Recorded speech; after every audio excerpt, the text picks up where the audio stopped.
Hello and welcome to Quality Improvement Program for Civil Service Mains Examination 2020. In this video session, we are going to discuss question number 8 of Social Issues, Social Justice and Science and Technology test of L2 test series. In this session, we are not only going to discuss the answer to the question, but we will also understand as to why this question was asked to you in the test, so that you understand the way UPSC frames question from current affair and what are the sources that UPSC generally refer to. In the process of looking at the solution of the question, we will also learn as to how to approach the question, how we decode the question, how the presentation of the answer should be, how we keep close with the syllabus, how we should use the terminologies of the paper, the vocabulary of the paper. The question in our hand presently is this: what do you understand by learning poverty?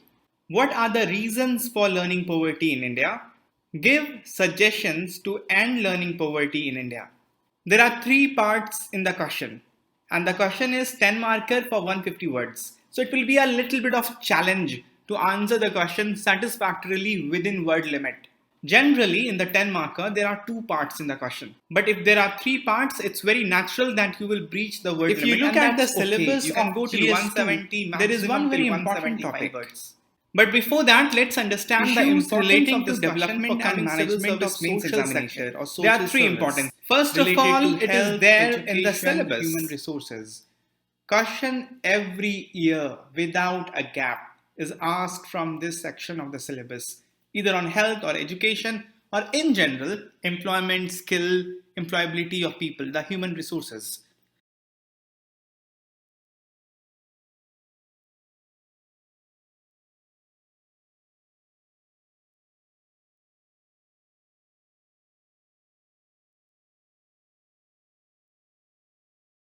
Secondly, UPSC already has asked question on this line, and tentatively UPSC will again ask question on this line. If you look at this question of 2013, this question was based on midday meal. Midday meal scheme actually was started with the objective of increasing the learning outcome from schools in India. It is the recognition that nutrition is important for learning, and secondly, it was also to act as an incentive to increase the enrollment ratio in Indian school and also retention of students. Learning poverty basically is inability to learn. And the question is asking suggest measures to end learning poverty, meaning how can we increase the learning outcome from schools? And this question also has the same roots. Increasing the learning outcome from our school is a big issue. It's the biggest focus of primary education presently. So it's a hot topic, becomes very important for the coming mains. Similarly, there has been many other questions every year coming on education. For example, this question in 2016, demographic dividend in India will remain only theoretical unless our manpower becomes more educated, aware, skilled and creative. This question again in a roundabout way is based on the learning outcome. In the same year, 2016, UPSC asked another question. Professor Amartya Sen has advocated important reforms in the realm of primary education. And those reforms again will be aimed at increasing the learning outcome from our schools. See, one thing you must learn in the mains examination, the core issues are very few. And the questions every year are revolving around that core issue. The same thing is asked in different manner every year. If you clinch on those important core issues, if you have proper notes, if you have proper value addition, you will do very well in the mains exam. Mains exam is not as dicey as prelims. The return to hard work ratio in the mains is much high. Thirdly, if you have noticed already, UPSC loves World Bank. Questions on reports and indices released by World Bank like ease of doing index are repeatedly asked in the prelims exam. The initiatives of the World Bank are important for the mains exam as well. And in November last year, World Bank has introduced an ambitious new learning target which aims to cut by at least half the global rate of learning poverty by 2030. And this is the reason why learning poverty was in news. Since World Bank is involved in this, this will catch the focus of UPSC as well and hence becomes very important for the mains exam. I sincerely feel that this is a very, very important topic for the coming mains examination. So you should have your notes ready on this. You must prepare holistically for this, and for that you can take the help of the Focus magazine and the website of World Bank itself. Since the question has been asked in three simple parts, so there will be no problem in decoding the question or answering them. You have to go on answering the manner and the way it has been asked, presenting small points, smaller sentences, if possible subheadings, and also you may underline the important terms in your answer. Problem in decoding will be in the 15 markers, or sometimes if very vague statement is given in the 10 marker. Here there will be no problem. First of all, you have to give short definition of the learning poverty, and then you must highlight the presence of learning poverty in India. Because the second part says, what are the reasons of learning poverty? So you will give the reasons of learning poverty, but somehow you have to highlight through some data or some report findings that there exists learning poverty. And then you can go about giving the reasons for that. Once you have given the reason, then as asked in the last part of the question, you will suggest measures to end learning poverty. And then you have to give a suitable conclusion. You can end on a positive note that we have improved so much, and it's likely that we will achieve the target set by World Bank of reducing learning poverty by at least half by 2030. Or you can give the importance of escaping learning poverty as I have done. Let's see the answer. First part of the question is, what do you understand by learning poverty? So you must know the definition of learning poverty. World Bank defines learning poverty as percentage of 10 years old who cannot read and understand a simple age appropriate text. This is the standard definition of learning poverty. Now, as we have discussed in the approach, we have to show the existence of learning poverty, and the best help can come from Annual Status of Education Report, the ASER report. It shows the prevalence of learning poverty in India. There is poverty in basic reading and arithmetic skills. You must be aware of the detailed data that ASER report puts up, that so much percentage of class 5th students cannot read the basic text of class 2, or so much percentage of class 5th students cannot do the basic arithmetic of class 3. But since the word limit is 150 words, there is only so much that you can write. There's already 40 words in the introduction. If I give more detail about it, then it will easily exceed 70 words, and it will get impossible to even answer the question in 200 words. So we have to be choosy and wise in using the content in our answer. This definition of learning poverty and highlighting the presence of it, that makes our introduction. Then we'll come to the body and the second part of the question. What are the reasons for learning poverty in India? Again, you have to be very, very concise in giving the reason. You don't have to elaborate much. The most important reason is the infrastructure deficit and absence of technology-aided learning. Because of lack of infrastructure for recreation, playgrounds, there is less interest in the student in the activities in school, and that decreases the learning outcome from the schools. But you don't have to elaborate so much. Writing this much will suffice.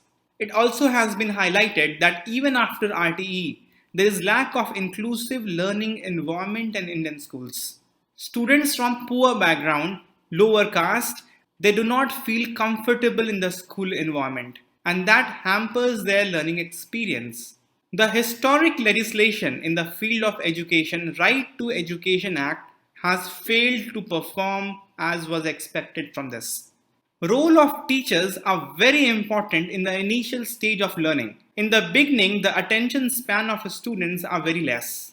And instruction coming from teachers and instructors, they forms the bedrock of learning of students. If there is no adequate teachers training, and teachers are not qualified, or teachers are not interested, teachers are not trained how to give instructions, then that impact hugely the learning outcome from the schools.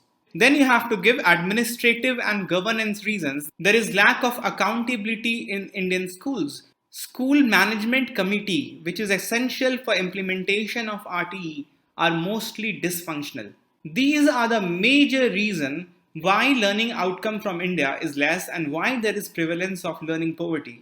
Then what can be done? First of all, whenever you start giving measures in GS paper 2, especially in the governance section, you begin with policy. Policy is the first and foremost thing in governance. From policy, directions are given to legislation. From legislation, administration gets direction as to how to act upon. Then there has to be feedback mechanism to maintain the efficiency in administration to ensure that there is accountability and transparency.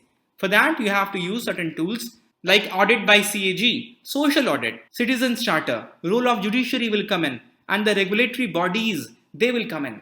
But the starting point always should be policy. It makes the framework in your mind very clear and it becomes very easy to approach any governance related question. First suggestion is that national education policy must have code for foundational learning. When the answer was made, National Education Policy 2020 was not declared. But now since the National Education Policy 2020 has been declared and code for foundational learning is also there is a special focus on early childhood care and education. So now this becomes redundant. Now you can say that the code must be implemented with letter and spirit. There must be focus on teachers training. There is a big issue of getting the teachers on payroll. Generally, the teachers in the primary, middle and high school, they are on temporary basis. There is also not enough attention given to teachers training. And this issue also has not been touched upon by National Education Policy 2020. So it remains a big grey area in the realm of Indian schooling system. It also has been observed that when students are taught in the right way, nearly all of them learn to read. It's the lapse on the Indian schooling administration on the side of the instructor that students are not able to read age appropriate text. Then you can suggest timely access to age and skill appropriate textbooks.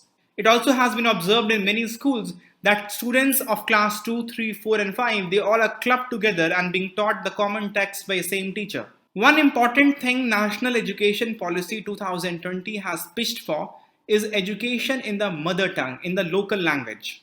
In the initial years of learning, children gain reading proficiency if they are taught in their own language first. This is a fact. And National Education Policy 2020 has done commendable job in recommending the learning in mother tongue till class 5th and if possible till class 8th. This recommendation of National Education Policy must see the light of the day and must be implemented by the states because education is in concurrent list. The implementation largely has to be taken up by the states. And for these changes to come in, National Curriculum Framework 2005 must be revised by NCERT. That completes the third part of the question as well. Now we have to conclude. I have concluded like this. Learning poverty play to the learning curve very early. If you cannot read the text, you will have no interest in the literature. You can do no self-study. That means whatever was taught to you in the initial days, you will know it. But your graph, instead of going up and up, will actually get plateaued. Your knowledge will be limited. That is why escaping learning poverty becomes essential. And with this, there will be no skill developed, and that makes escaping the poverty extremely difficult. So targeting learning poverty can become an effective tool to assure social justice.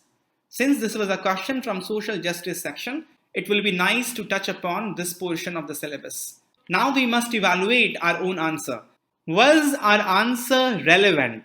See, relevancy comes from two things. Number one, were we close to the question? Did we answer exactly what was asked in the question? And number two, were we close to the syllabus? See, you have to answer the question as per the topics mentioned in the syllabus. You cannot answer the question in general English language. You have to use the topics mentioned in the syllabus. You have to use the vocabulary of the paper. For example, accountability, transparency, regulatory bodies, national education policy, the policies, the legislations, the judgments.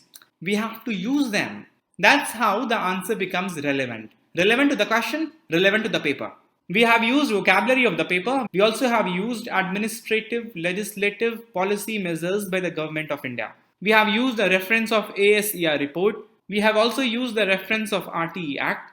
We have talked about school management committees, the administrative aspect of schooling. We also have used National Curriculum Framework 2005 by NCERT. We also have talked about lack of accountability in the schooling system. So this considerably has enriched our answer.